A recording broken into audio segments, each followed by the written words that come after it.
자, 반갑습니다. 자, 에너지단은 두 번째 시간 전기 에너지의 수송에 대해서 한번 알아보도록 하겠습니다. Let's go.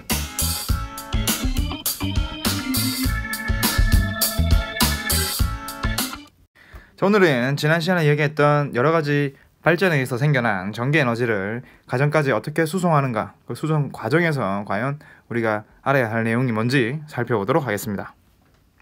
자, 지난 시간에 우리가 배웠던 발전소에서 전기 에너지를 만들게 되면 이 에너지를 우리 집까지 수송을 해야 됩니다. 그죠?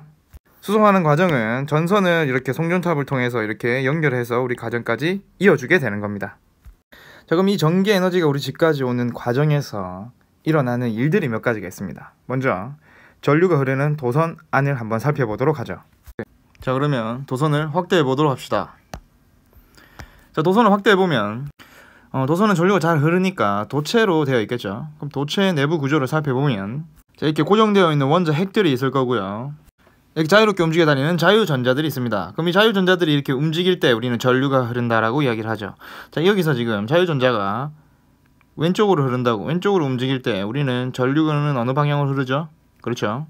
이렇게 오른쪽으로 전류가 흐르는 겁니다. 자, 그럼 이때 이 전자가 움직이면서 그 누구의 방해도 받지 않느냐? 아닙니다.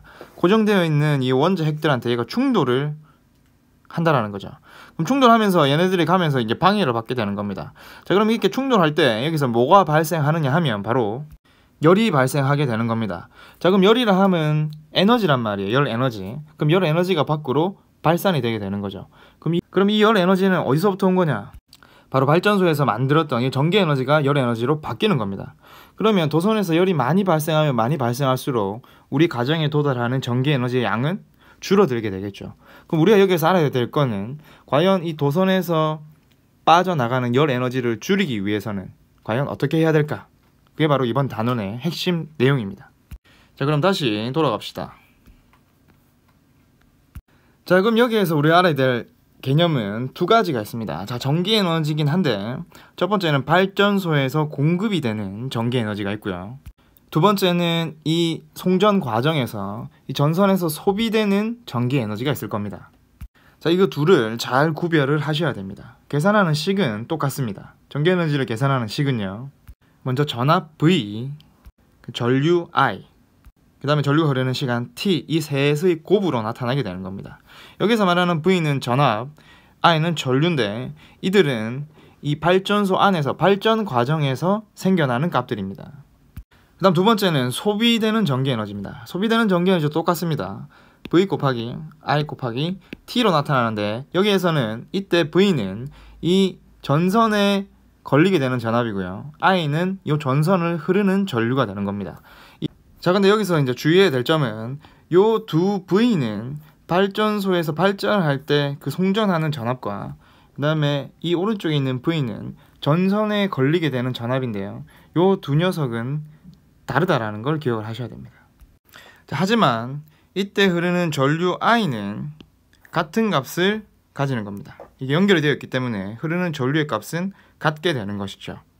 자, 그럼 여기서 우리의 목표는 무엇이냐 하면은 여기서 공급되는 전기 에너지는 정해져 있습니다. 그죠? 발전소의 효율에 따라 정해져 있겠죠. 그럼 여기에서 이제 소비되는 전기 에너지, 이 녀석이 지금 우리가 뭘로 바뀌고 있습니까? 열 에너지로 바뀌어서 날아가 버린단 말이야. 그럼 이 날아가고 나서 나머지 전기 에너지가 우리 가정에 도달하게 되는 것이죠. 그러면 여기에서 전선에서 소비되는 이 전기 에너지를 어떻게 줄일 것인가가 바로 우리가 고민해야 될 내용입니다. 자, 보통 문제에서는 이렇게 전기 에너지 전체를 가지고 다루질 않습니다. 시간 간격을 또 다시 정해줘야 되기 때문이죠. 그래서 매 단위 시간마다 얘가 얼마나 공급하고 얼마나 소비되는지를 가지고 이야기를 하는데요. 그럼 이 전기 에너지를 시간으로 나뉜 값을 가지고 우리가 이야기를 하게 됩니다. 자, 이를 우리가 전력이라고 이야기를 하고요. 기호로는 P로 표시하게 됩니다. 파워라고도 하죠. 파워.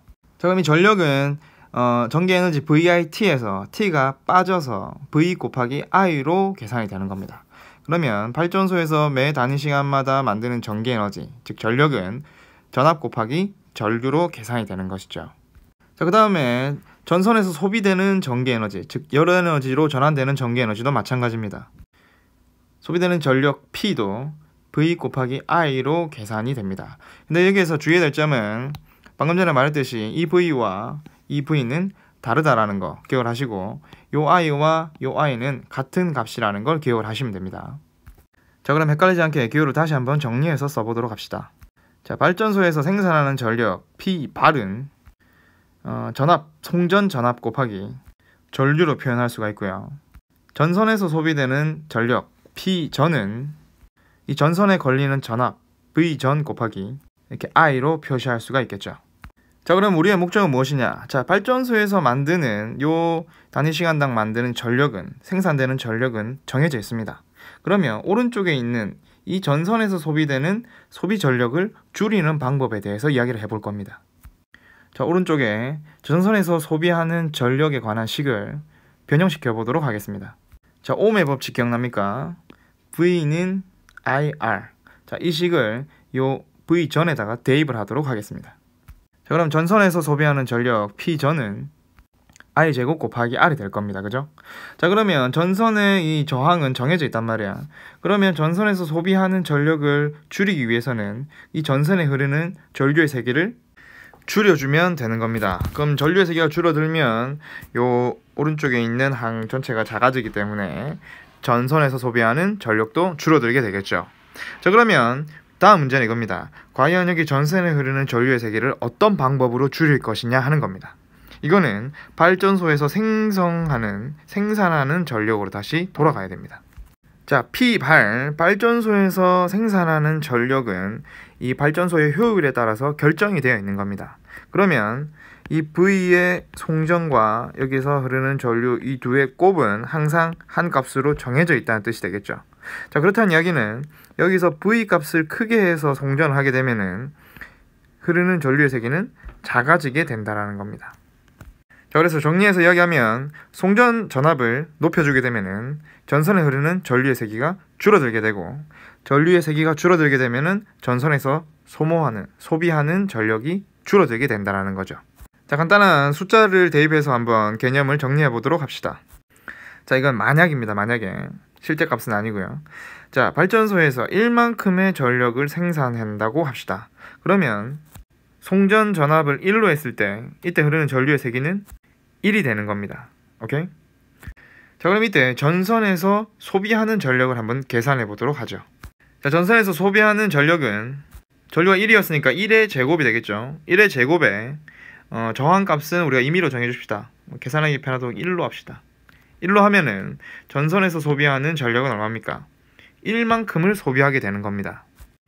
이렇게 되면은 이거 발전한 만큼 전부 다 전선에서 소비되는 그런 결과가 생기게 되겠죠. 자, 그럼 여기에서 이제 이 발전소의 송전 전압을 올려서 한번 송전을 시켜 보도록 하겠습니다.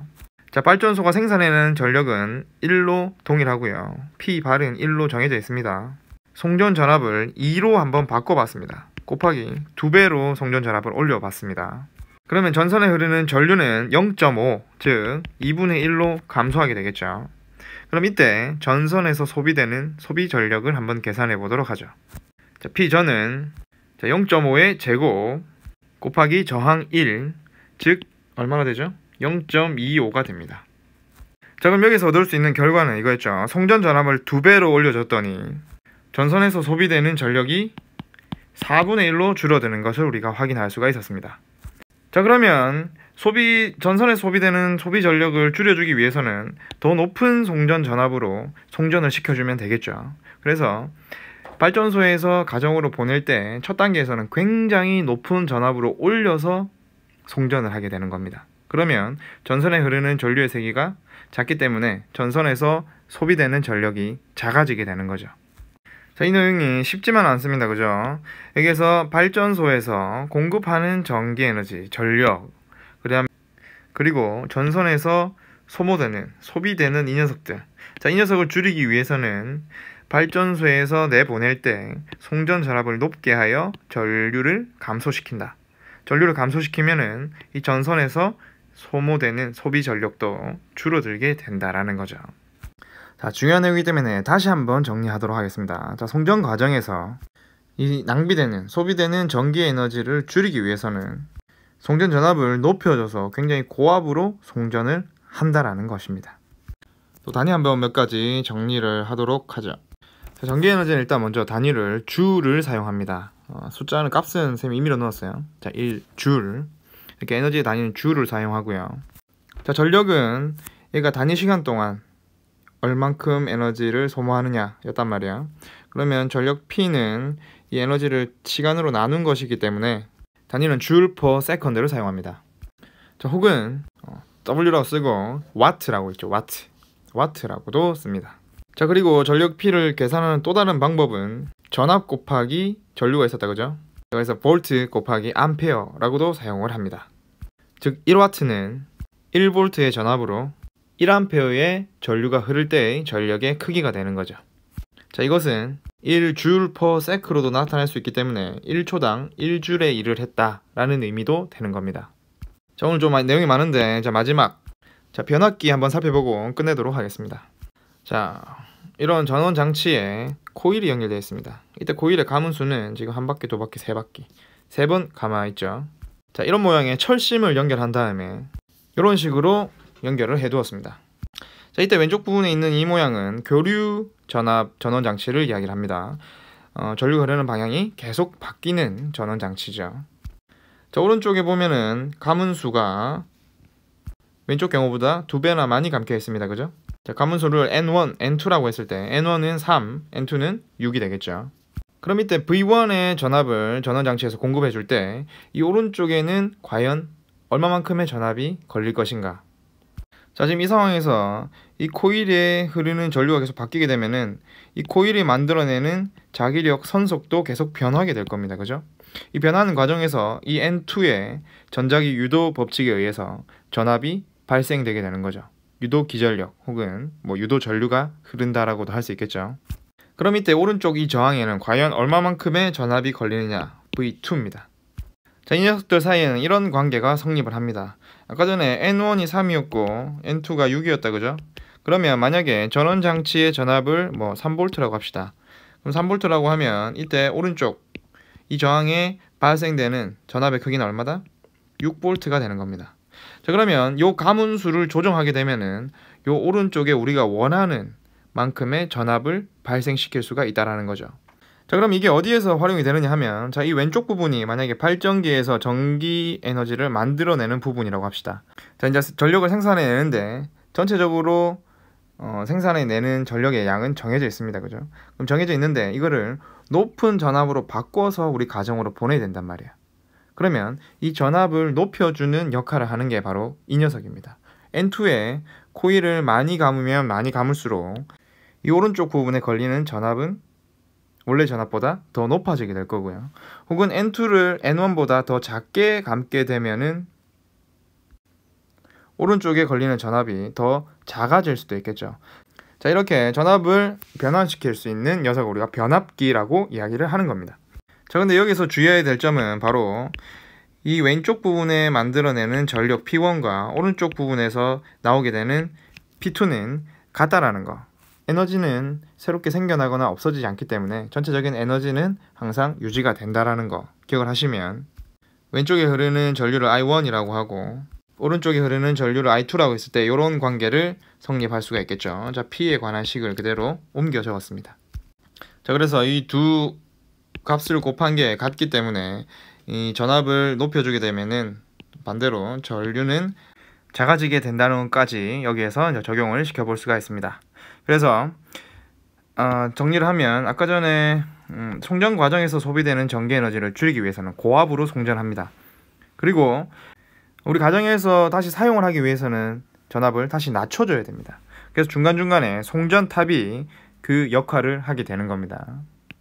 그러면 처음에 발전소에서 송전할 때는 굉장히 높은 전압으로 송전을 합니다. 그러면 전선에 흐르는 전류의 세기가 작게 되겠죠. 그래서 전선에서 소비하는 전력도 작아질 겁니다. 자, 고압으로 송전하다가 우리가 가정에서 쓰기 위해서는 다시 전압을 낮춰줘야 됩니다. 그래서 마찬가지로 이 변압기를 또 활용하여 전압을 낮춘 상태로 우리 집에 공급이 되게 되는 거죠. 자, 오늘 내용이 만만치가 않기 때문에 다시 수업 시간에 한번 모르는 부분 질문하면서 천천히 나가보도록 하겠습니다. 자, 오늘 좀 어려운 내용 그리고 시간도 좀 길다, 그죠? 발전소에서 만들어진 전기에너지를 어떻게 하면 효율적으로 우리 집까지 전송을 해줄 수 있을까에 대한 내용이었습니다. 중학교 때 다시 한번 했던 내용일 수도 있는데 다시 한번 잘 정리하시기 바랍니다.